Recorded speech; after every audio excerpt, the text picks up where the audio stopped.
নমস্কার, আমি আচার্য সোমনাথ শাস্ত্রী। সামনেই নতুন বছর 1432 সাল। নতুন বছরে সবাইকে শুভেচ্ছা। আমরা সবাই খুব আগ্রহের সাথে থাকি যে আমাদের নতুন বছরটা কেমন যাবে। তো সেটা আমি আলোচনা করব মীন রাশির জাতক জাতিকাদের ক্ষেত্রে নতুন বছর কেমন যাবে। তো বিস্তারিত আলোচনা করার পূর্বে এখনও অবধি যারা আমার চ্যানেলটি সাবস্ক্রাইব করেছেন সবাইকে ধন্যবাদ। যারা চ্যানেলটি সাবস্ক্রাইব করেননি প্লিজ আমার চ্যানেলটি আপনারা সাবস্ক্রাইব করে নেবেন। ভিডিওটি ভালো লাগলে অবশ্যই লাইক এবং শেয়ার করে দেবেন। তো এবার আমরা বিস্তারিত আলোচনা করব মীন রাশির জাতক জাতিকাদের ক্ষেত্রে 1432 কেমন যেতে চলেছে। ফার্স্ট একটা আপনাদের কথা বলি, মীন রাশিতে শনিদেব পদার্পণ করেছে মার্চ মাসের 29 তারিখে। তো চন্দ্র একদম রাশির ওপরে শনিদেব এসছে, এমনি আপনাদের 7.5 চলছে এবং রাশির ওপরে বর্তমানে শনিদেব বসে আছে আপনাদের। সেই জায়গা থেকে কিন্তু অনেক মানুষ খুব ভীত, আমাকে আমার প্রচুর ক্লায়েন্ট ফোন করেছিলেন এবং অন্যান্য অনেক ভিডিও টিডিও দেখেছেন। তো সেই জায়গা থেকে তারা প্রচণ্ড পরিমাণে তাদের মধ্যে একটা ভীতি কাজ করছে যে শনিদেব রাশির ওপরে আছে, কেমন যাবে নতুন বছর, এবং সেখানে অনেক ধরনের অনেক কিছু ভয় বা অনেক রকম বিভ্রান্তিকর জিনিস ছড়ানো হচ্ছে। তো এরকম কোনো ব্যাপার নেই। প্রত্যেকটা জায়গায় প্রত্যেকটা রাশি ফলে কিছু ভালো থাকবে, কিছু খারাপ থাকবে। মীন রাশি ক্ষেত্রেও সেম, কিছু জায়গায় ভালো আসবে, কিছু জায়গায় খারাপ আসবে। আপনাদের রাশির ওপর যেহেতু শনিদেব বসে আছেন, তো সেই জায়গায় আপনাদের মেন্টালিটির দিক থেকে কিছু ডিস্টার্ব দেবে, মনের দিক থেকে আপনাদের কিছু কিন্তু ডিস্টার্ব দেবে। একটু খিটখিটে ভাব, একটু একাকিত্ব ভাব, শরীরের মাঝে মাঝে একটু ঠান্ডা লাগার ধাত, এই ধরনের প্রবলেমগুলো আপনাদের মধ্যে আসবে। একটু কাজের মধ্যে একটা অবস্ট্যাকেল, একটু কাজ করবে, এই ধরনের প্রবলেম কিছু আসবে। কিন্তু আপনাদের পজিটিভ দিকও আছে। পজিটিভ দিক কী আছে আপনাদের? আপনার রাশির মীন রাশির 4th হাউসে কিন্তু জুপিটার আসছে। আপনার রাশির 4th হাউসে আসছে জুপিটার। এই যে বৃহস্পতি আপনার রাশির 4th হাউসে আসছে, 4th হাউস থেকে কী আসে? 4th হাউস থেকে আসে ভূ সম্পত্তি, 4th হাউস থেকে আসে গৃহসুখ, 4th হাউস থেকে আসে পারিবারিক শান্তি, মাতৃসুখ, এগুলো সব 4th হাউস থেকে আসে। তাহলে বৃহস্পতি হচ্ছে দেবগুরু এবং সব থেকে শুভ প্ল্যানেট হচ্ছে বৃহস্পতি, সে বসে আছে আপনার 4th হাউস। তাহলে এই জায়গাগুলো আপনাকে পজিটিভ দিক দেবে। আপনার নতুন বছরে কোনো গৃহগত দিক, যে জায়গাটা কোনো ফ্ল্যাট আপনার হতে পারে, কোনো জমি হতে পারে, কোনো ধর্মীয় স্থানের কাছাকাছি আপনি জায়গা নিতে পারেন বা কোনো ধর্মীয় স্থানে আপনি ঘুরতে যেতে পারেন, এই ধরনের পজিটিভ দিক কিন্তু আপনাদের আছে। মায়ের সাথে যদি কোনো মনোমালিন্য থাকে তাহলে সেই জায়গা কিন্তু আপনাদের কেটে যাবে। পারিবারিক দিক থেকে যদি কোনো অশান্তি থাকে সেই জায়গা আপনাদের কেটে যাবে। তো সব কিছু কিন্তু মীন রাশির খারাপ না, কিছু কিছু ভালো আছে, কিছু কিছু খারাপ আছে। এরপরে হচ্ছে বৃহস্পতির কোথায় দৃষ্টি আছে? বৃহস্পতির দৃষ্টি আছে আপনার 8th হাউসে, আপনার বৃহস্পতির দৃষ্টি আছে। অষ্টম স্থান থেকে কী আসে? রিসার্চ আসে। যারা রিসার্চমূলক কর্মকাণ্ডের সাথে যুক্ত, এতদিন বিভিন্ন কারণবশত আপনারা সাকসেস হচ্ছিলেন না, নতুন বছরে কিন্তু আপনাদের সেই সাকসেসটা দেবে।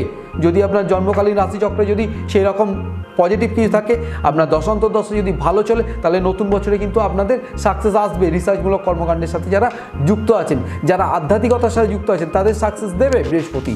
এবং যারা কর্মক্ষেত্রে আপনার বৃহস্পতি একটা দৃষ্টি আছে, কর্মক্ষেত্রে কিন্তু যারা নতুন কর্মের জন্য যোগাযোগ করছিলেন নতুন বছরে, তাদের কিন্তু কর্মের একটা হওয়ার সম্ভাবনা প্রবল। হ্যাঁ, অবশ্যই ট্রানজিট আপনার পারমিট করছে, জন্মকালীন রাশিচক্রটা দেখা প্রয়োজন। সেখানে যদি আপনার পারমিট করে, নতুন বছরে আপনার কর্মে কিন্তু নতুন কর্মে যোগ দিতে যাচ্ছেন। যারা অলরেডি চাকরি করছেন তাদের প্রমোশন একটা হওয়ার সম্ভাবনা প্রবল। তাদের অর্থনৈতিক দিক থেকে ডেভেলপ হওয়ার সম্ভাবনা কিন্তু প্রবল। আপনাদের মান সম্মান প্রতিপত্তি আপনাদের বৃদ্ধি পাবে নতুন বছরে। যদি আপনার দশান্তর্দশা যদি ঠিকঠাক থাকে, জন্মকালীন রাশিচক্র যদি ঠিকঠাক থাকে, তাহলে কিন্তু নতুন বছর আপনার মান সম্মান প্রতিপত্তি আপনাদের বৃদ্ধি পাবে, আপনাদের নতুন সম্পত্তি হবে। এই যে জায়গাগুলো বললাম, প্রত্যেকটা জায়গায় কিন্তু আপনারা পজিটিভ জিনিস আপনারা পাবেন। এরপরে কি আছে? নতুন বছরে আপনাদের রাহু বসে থাকবে দ্বাদশে। রাহু দ্বাদশে বসে থাকবে এবং বৃহস্পতির কিন্তু একটা দ্বাদশের দৃষ্টি থাকবে। সেই জায়গা থেকে আপনাদের হঠাৎ কোনো অর্থ ব্যয় করাবে। রাহু আপনাদের হঠাৎ কোনো অর্থ ব্যয় করাবে। রাহু যদি একা থাকতো বাজে কাজে ব্যয় করাতো, ওখানে বৃহস্পতির দৃষ্টি আছে যেহেতু, সেই কারণে আপনার বাজে কাজে টাকাটা ব্যয় হবে না। যে টাকাটা ব্যয় হবে সেটা গঠনমূলক কাজে ব্যয় হবে। আমি যে ধরনের বললাম, হয়তো একটা ফ্ল্যাট কিনলেন আপনি, সেখানে আপনার টাকা ব্যয় হলো, সেটা গঠনমূলক। আপনি একটা জমি কিনলেন, সেখানে আপনার টাকা ব্যয় হলো, সেটা হলো গঠনমূলক কাজে আপনার ব্যয় হবে। এবং কোনো মেয়ে হয়তো বিয়ে হচ্ছে না, টাকা পয়সা হবে, আপনি সেখানে টাকা দিয়ে আপনি বিয়ে তাকে করালেন। কোথাও মন্দির হচ্ছে সেখানে আপনি টাকা ডোনেশন করলেন, এই ধরনের কাজে কিন্তু ব্যয় হবে, কারণ বৃহস্পতি আপনার দৃষ্টি আছে, সেখানে শুভ কাজে আপনার ব্যয় হবে টাকা পয়সা। এরপরে আর কি আসবো আমরা, আপনাদের একটা দৃষ্টি আছে শনিদেবের, একটা দৃষ্টি আছে কোথায়, আপনার বিবাহের জায়গায় একটা দৃষ্টি আছে। তো সেই জায়গাতে যারা নতুন, যারা এই বছরে মানে বিয়ে থা করার চিন্তা ভাবনা করছিলেন, আপনাদের কিন্তু একটা অবস্ট্যাকেল আসার সম্ভাবনা প্রবল। বা যাদের দেখাশোনা চলছে, মীন রাশির জাতক জাতিকাদের কথা বলছি, যাদের দেখাশোনা চলছে দেখবেন লাস্ট মুহূর্তে গিয়ে কোনো না কোনো একটা কারণবশত দেখাশোনা কেটে যাচ্ছে, যোগাযোগ আসছে কিন্তু কেটে যাচ্ছে কোনো না কোনো কারণবশত। তো যাদের বিয়ের হয়তো তারিখ পুরো ঠিক হয়ে আছে, কোনো একটা রিজনে সেই বিয়েটা হয়তো ভেস্তে গেল, এই ধরনের প্রবলেম কিন্তু নতুন বছর আপনাদের হতে পারে।